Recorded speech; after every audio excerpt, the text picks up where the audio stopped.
So guys, please before you go, click the subscribe button, like and share. Now take a look at this our gold. Our prediction was actually right?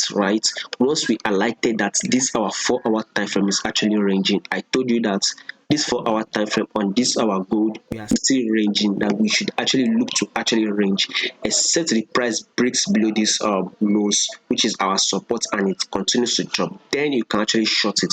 Now see it this way, on our 4-hour time frame we kind of see this bearish move on this 4-hour time frame.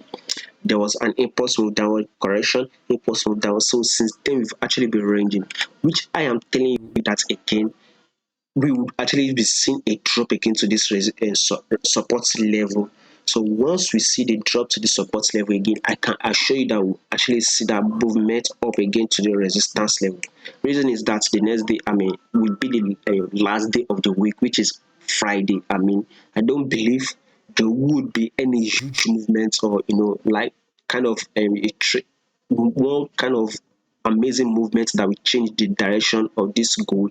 I still believe we'll continue to range.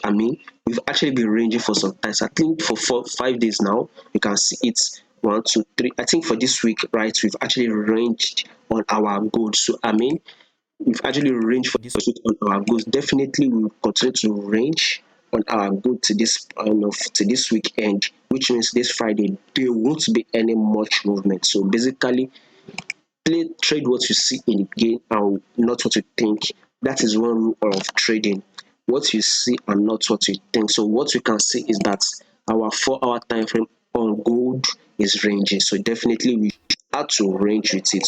So short this price down to our support level. After it comes to our support level, then you can actually take it up to the resistance level. Exactly how we should be placing our gold trade.